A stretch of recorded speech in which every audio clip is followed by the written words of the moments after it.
Hey guys, welcome back to another video. Today we're going to be taking a look at a Zwift competitor here, and this software is called IndieVelo.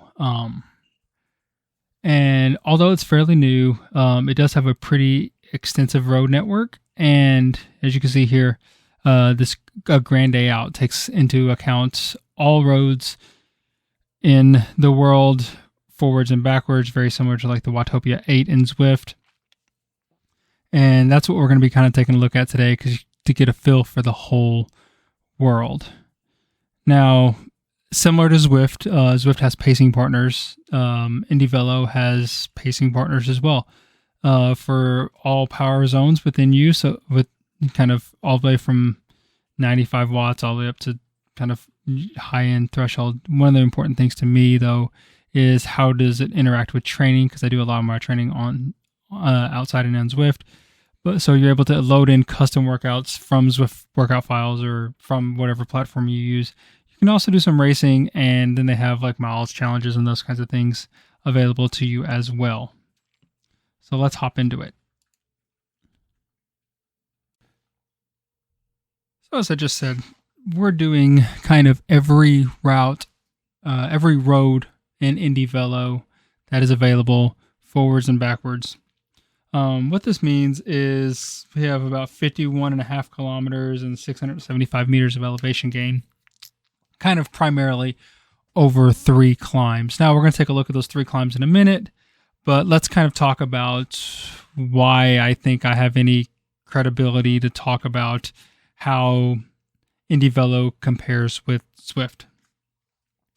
So, as it stands right now, without taking any account past, I don't know, probably April-ish, May-ish of this year, I haven't been on Zwift at all. But up to that, I have 42 days and 4 hours and about 31,000 kilometers on Zwift, doing training rides, hundreds and hundreds of training rides, using the erg mode and the training function within Zwift, as well as thousands of those kilometers being with pacing partners, and thousands before pacing partners. And I have well over 100, I don't know exactly how many, races on Zwift as well. I'll check with Zwift Power and put that number up here. So I have quite a bit of time on Zwift, and that's kind of where I feel like I have a little bit of credibility to discuss how this differs from Zwift. Now, first off, the world here it's a beautiful world. Depending on which you prefer, you might prefer Zwift's aesthetic over this one. I don't really have a preference yet, as this was kind of my first big ride. I did one day before it where I kind of rode with one of the pacing partners. It was hard for me just getting back on the trainer after being outside all summer. Just it's hard. So this is kind of like my first big ride. I kind of set out to do 2 laps of this, ended up not feeling well and get this video, but hey. So the world is beautiful. There are some graphical glitches every so often, and one of the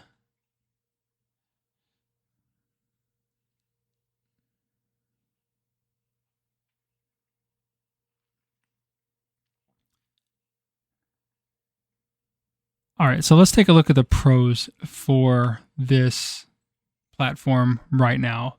So one of the pros is if you can get access to the beta, it's currently free. There is a paid subscription that allows you to get access to a few more things and different jerseys and those kinds of things, but I currently don't have that. But maybe come winter time, late fall, when it's hard to ride outside, maybe we'll kind of transition more to inside. And if the racing kind of picks up on IndieVelo, we might move over from Zwift full time and pay for that subscription and really start maximizing what we can do here.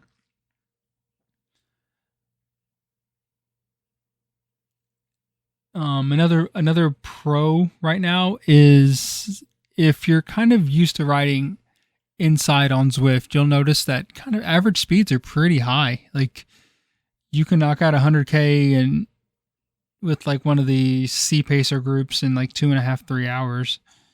So you're absolutely flying a lot of the times. Whereas here on IndieVelo, the speeds are more similar to that of real life. I did kind of try to take into account wind here. And I don't know if wind does anything. I haven't gone back and analyzed this video that far in to see, does wind actually have an effect? It's 5 kilometers an hour, which is not much, but it could have some sort of effect. Another thing that I love about IndieVelo is all the information you get on the screen. So if you look at like the top left, you not only get the time, you get distance, meters climbed, current speed, TSS, and kilocalories burned. So if you're just hopping on the trainer to say, oh, I need to burn 1,000 calories today, you can just watch that number. And once you burn 1,000 calories, you get off and you go. I know a lot of people use like cycling, like the cycle bikes or erg bikes in the gym, and they want to get on there and they want to burn 500 calories or 300 calories as quick as possible before they start their workout. So I could definitely see some applications for this. If you were to do this with like, get on and you do your warm up on IndieVelo and then go hit the weights and then come back and finish your ride. So you get your like 300 calories burned before you go out and do the ride, or before you go do your weightlifting, and then you come back and you finish and get however many calories you wanted to burn for the day. I did remove one thing from this screen. Underneath the big box at the top where it says just BPM, watts, and RPM, there was another tab there that had things like energy or torque. So that was a little too much information for me. Not something I'm used to looking at, so I just kind of took it off for now. Maybe we'll put it back in the future. In the top right, you'll see kind of the track in front of you, and it's highlighted, unlike on Zwift. So whatever way you're kind of set up, you'll know which way you're going based on the turns, and we'll see that kind of come into play later. You see the average gradient, or you see the gradient. You'll see wind direction, wind speed, and your draft numbers, which if you're on Zwift, you have to pay for the sauce to get that. But here we go in IndieVelo. Bam, it's right there. That's going to make for some interesting information during races. And I feel like most people are really going to be trying to fill up that green bar. And it does change over time with depending on how many people in your group. Like later on in this ride, I get in a group of 4 people, and I think there's 3 other people, and I'm pretty sure they're all bots, which is fine. I don't care. Because that's what the pacer bots are on Zwift. They're just bots, so might as well. But you can see that bar filling up more and more and more. And even at best with one person, that bar doesn't really get over about 35%, 40%. So that's pretty interesting. Underneath that, we have kind of the route we're on, a grand day out. A status bar with distance to finish. Below that, we have nearest riders, and you can set that up to, I think, either current speed or watt per kilo. For coming from Zwift, watt per kilo is something that I kind of always saw, but I don't know. Average speed is going to tell you more, or speed is going to tell you more whether or not you're going to catch them. Watt per kilo plays a factor, but speed will ultimately tell you whether or not you're going to catch or if you're falling off. It also has time to distance gaps there, and then their country's flag. I think most of those people, if not all of them, are bots, which once again, I don't care. If you don't have a lot of people on your platform, in order to make it not feel empty and barren, you got to put something in there. And for that case, in this specific case, bots it is. As you can tell there, the background shifted a little bit, which I thought was really interesting when I was watching. That yellow kind of bar came up, and it happened a few times over this ride, making it maybe a graphical glitch, or maybe just a less smooth transition for the backgrounds, which is interesting. But then we take a look there at the bottom, 2 sections. So we split the screen left and right, And on the bottom left, we have kind of what you typically see for a graph in the bottom of Zwift. It's your rolling 10-minute power. So you can see here white or that gray color. It's the same as Zwift. So gray color is like zonish 1, blue color is zonish 2, green is zonish 3, orange is zonish 4, and red is zonish 5. One thing that Zwift does not show you, however, is that cadence line there shown in the tealish color. And you can see there I hit a little threshold effort just for a second. And we're going uphill here, 3%. And you see in real time, we're doing like a tempo kind of effort. The red line is still heart rate, the same as before. I kind of want to get in and mess with this a little bit more. I know there's ways to do it and ways to build custom screens and all of that, but I haven't had a chance to dig into that as I've kind of only been on this platform for 2 rides now. So we'll see. And in the bottom right-hand corner, on the second half of the bottom of the screen, you can see kind of the future upcoming elevation. And a little arrow shows you, a little arrow caret shows you where you are on the platform. So as you can see, like I said before, this has 3 major climbs.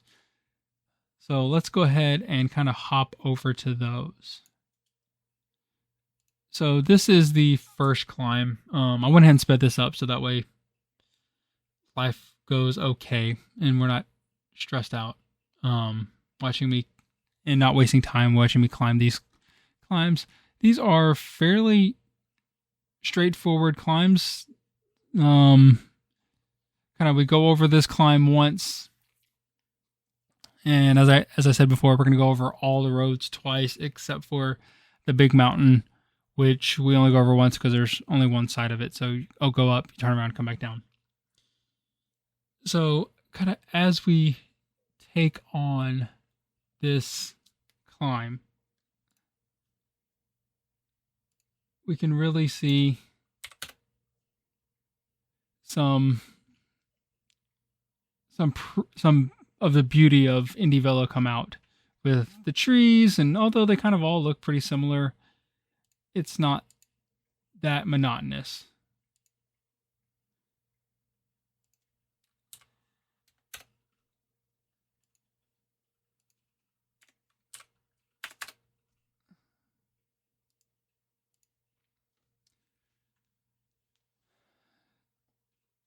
So as you can tell, we're kind of coming up to the top of it now.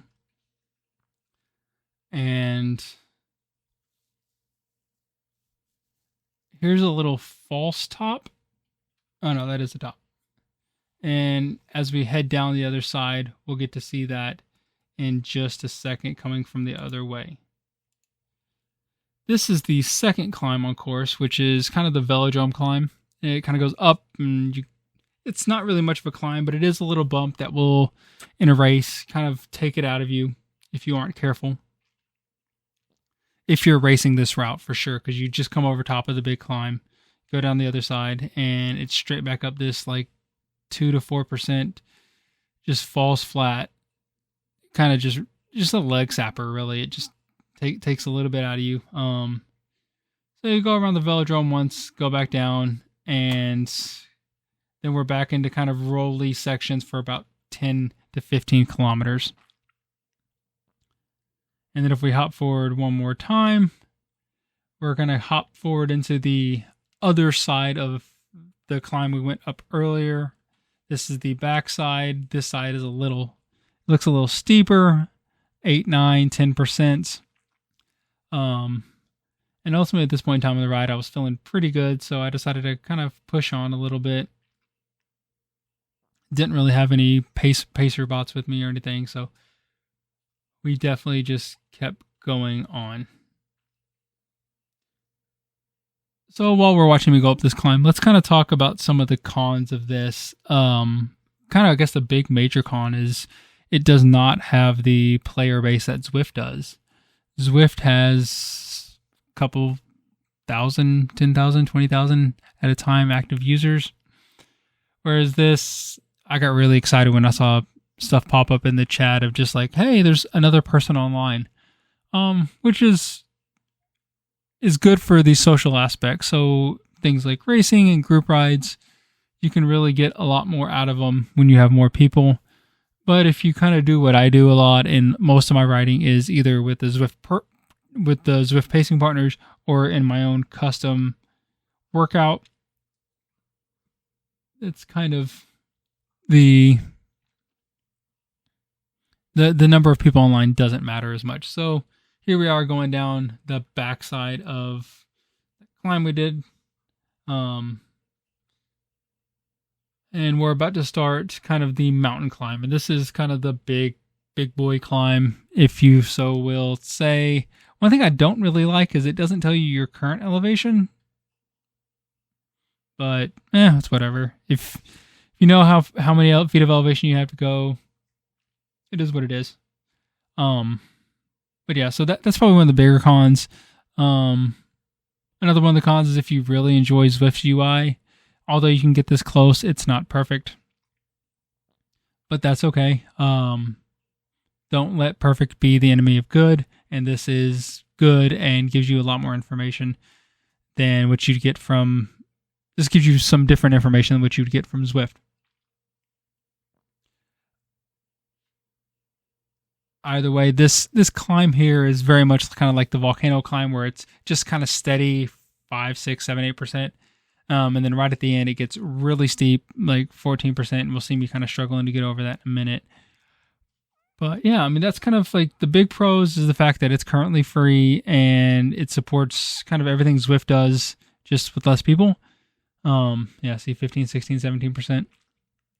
And the cons are it just doesn't have as many people, which if you're kind of a loner person like me, you might find that as a positive thing.